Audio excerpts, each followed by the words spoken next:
미국 현지 경제 동향과 소식들 전해드리는 맨하튼 나우 시간으로 돌아왔습니다.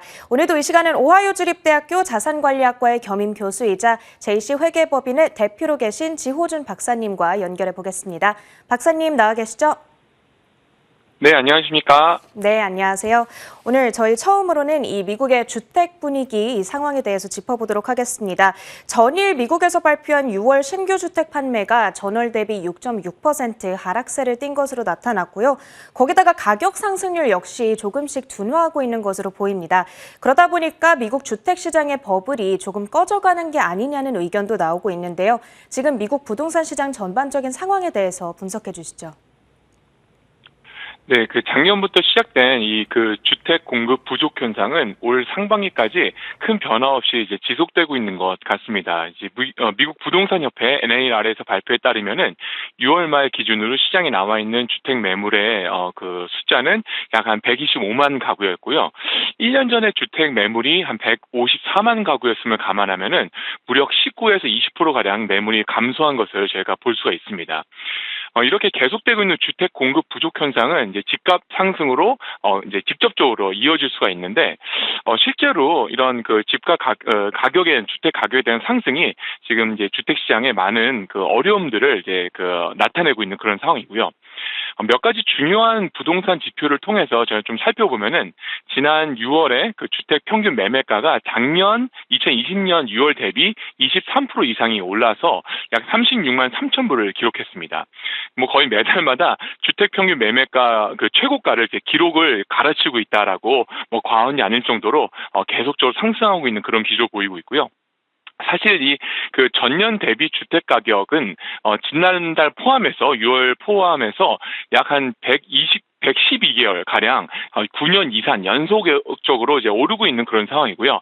10년 전 2011년 6월 주택 평균 매매가가 약 20만 5천 불이었다라는 것을 봤을 때 10년 만에 주택 평균 가격이 77% 이상 상승한 것이라고 볼 수 있겠습니다. 이런 매매가와 함께 더불어 저희가 또 지켜봐야 될 지표 중에 하나가 이제 주택 매물이 시장에 나온 지 얼마 만에 며칠 만에 매매가 되는지를 보여주는 Days on Market이라는 DOM이라는 지표가 있는데요. 지난 4월 이후 계속적으로 이제 17일을 유지하고 있습니다. 1년 전에 2020년에는 Days on Market의 지표가 약 29일에서 30일이었던 것을 감안한다고 했을 때는 여전히 매우 빠른 속도로 주택 매매가 이루어지고 또 거래가 성사되고 완료된다라고 볼 수 있겠고요. 이제 오늘부터 시작되는 이 FOMC 미팅에서 이자율 조정과 더불어서 테이퍼링에 대한 어떤 입장 발표가 어떻게 됨에 따라서 아마도 미국 주택 시장도 적지 않게 영향을 받지 않을까라고 생각을 하게 보게 됩니다. 네, 알겠습니다. 지금 분석해 주신 지표만 보더라도 이 미국 주택 시장의 버블이 조금씩 사그라들고 있는 느낌이 확실히 드는 것 같은데요. 그렇다면 최근에 주택 매매에서 나타나고 있는 어떤 특이 사항들이 있다면 짚어주시죠. 예, 한 두 가지 정도 함께 좀 이렇게 말씀을 나눠볼 수 있을 것 같습니다. 일단 부동산 시장이 여전히 불안정하고 과열 경쟁이 양상이 있다 보니까 바이어들 매입 집을 구매하는 사람들의 집 구입을 아예 포기하거나 이렇게 아예 시장에서 나오는 그런 경우가 속출을 하고 있습니다.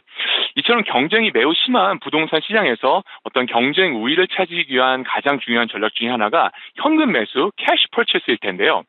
아시는 것처럼 미국 시장에서 주택 시장에서 대부분의 경우에는 담보 대출을 통해서 매매가 진행되고 있죠. 그 때문에 대출이 나오지 않거나 또는 예상보다 대출액이 적을 경우에는 어떤 이런 거래에 대한 위험성이 부동산 거래에 대한 위험성이 항상 존재하게 됩니다. 이제 현금 매수의 경우에는 이런 거래 위험을 원천에 이렇게 봉쇄할 수 있기 때문에 매도인들 셀러들 사이에서는 현금 매매를 매우 선호하고 있는 그런 모습이고요. 실제 6월 자료 기준으로 봤을 때도 전체 부동산 거래의 약 한 23% 정도가 현금 매매였습니다. 작년에는 한 16% 정도 됐었고요. 이런 이유 때문에 앞으로 부동산 거래에서 현금 매수가 차지하는 비중은 당분간 계속 유지되지 않을까 좀 생각을 해보게 되고요. 이제 두 번째 부분으로서는 좀 관심 있게 봐야 될 부분은 전체 부동산 거래 중에 first home buyer, 다시 말해서 첫 집을 장만하는 거래가 차지하는 비중을 제가 고민해 봐야 될 것 같습니다. 그 미국 주택 시장에서 그 first home buyer sales 또는 그 이제 이 지표는 그 매우 중요한 지표 중에 하나라고 볼 수가 있겠는데요. 어떤 미시적인 관점에서 봤을 때도 첫 집 장만에 대한 어떤 가계의 그 현금 흐름 또는 소비 행태와 직접적으로 연결돼 있기도 하고, 또 동시에 이제 거시적인 관점을 봤을 때도 이자율 실업률 또는 뭐 주택 경기 아니면 신축 시장의 흐름과도 매우 밀접하게 연관이 되어 있습니다. 이번에 NAR에서 발표한 자료에 따르면 그 first home buyer 즉 이 그 첫 집 장만을 하는 거래가 작년 기준으로 봤을 때 한 4% 정도 하락을 하였는데요. 앞으로 이렇게 그 첫 집 장만하는 케이스들 그런 거래가 계속 추락하는 하락하는 그런 추세를 보일 경우에는 그 부동산 시장의 이제 비수기가 3분기부터 접어들게 되는데 아무래도 이제 주택 시장에 부정적인 영향을 줄지 않을까라고 또 조심스럽게 생각을 해보게 됩니다. 네, FOMC 회의 결과에서 이자율이 어떻게 발표되느냐에 따라서 주택 시장으로도 적지 않은 영향이 예상된다고 말씀해 주셨습니다. 이제 내일 현지 시간으로 오후 2시에 FOMC 회의록이 발표가 되니까요. 이에 따라서 하우징 섹터가 어떻게 움직이는지도 여러분들께서 눈여겨보시면 좋을 것 같습니다. 마지막으로는 미국의 코로나19 상황까지 한번 짚어보겠습니다. 지금 델타 변이 바이러스에 대한 우려가 다양한데요. 그런데 이 기존의 코로나19 바이러스 대비했을 때 치사율이 낮기 때문에 이미 우리가 가지고 있는 백신으로 어느 정도 커버가 가능하다는 의견도 나오고 있습니다. 그렇지만 증시에는 여전히 이 델타 변이 바이러스 확산에 대한 우려가 기저에 깔려 있는 것 같기는 하거든요. 지금 관련해서 미국 현지 분위기에 대해서 다양하게 짚어주시죠. 네, 지난주에 저희가 이제 코로나 재확산을 막기 위해서는 그 학교와 직장 등에서 백신 접종을 더욱더 강화하고 또 이제 마스크 착용을 단기적으로 의무화할 수 있을 것 같다라고 잠깐 말씀드렸었는데, 오늘 마침 그 CDC에서 그 마스크 착용에 대한 권고를 처음으로 발표를 했습니다. 그 CDC가 그 마스크 착용에 대한 기존 입장을 거의 2개월 만에 이제 변경함에 따라서 주정부 또는 관공서 그리고 무엇보다 이제 8월 말부터 새롭게 이제 학기가 시작되는 학교들 중심으로 이 공공장소 또는 어떤 특정 실내 장소에서는 마스크 의무 착용을 좀 더 강화할 것이다라고 예상을 해보게 되고요.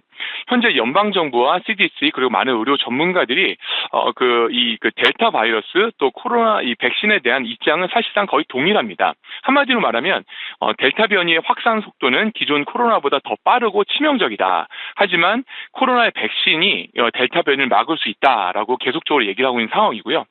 그런데 이제 안타까운 것은 그 쉽게 바뀌지 않을 어떤 여전히 남아있는 이 백신에 대한 불신 그리고 이제 바이든 현 정부에 대한 불만이 함께 이제 공존하는 그런 상황에서 거의 한 달 넘게 제자리 걸음 중인 이 백신 접종을 앞으로 정부가 어떻게 또 어떤 방법으로 대응할지는 좀 더 저희가 지켜봐야 될 것 같습니다. 네, 알겠습니다. 오늘은 전일 전해졌던 이 신규 주택 판매가 하락세를 나타남에 따라서 하우징 섹터가 전반적으로 하락세를 나타냈던 만큼 여기에 대한 박사님의 분석 한번 만나봤고요. 마지막으로 미국의 코로나19 상황까지 짚어봤습니다. 오늘 이 시간 오하이오 주립대학교 자산관리학과의 지호준 박사님과 함께했습니다. 고맙습니다. 감사합니다.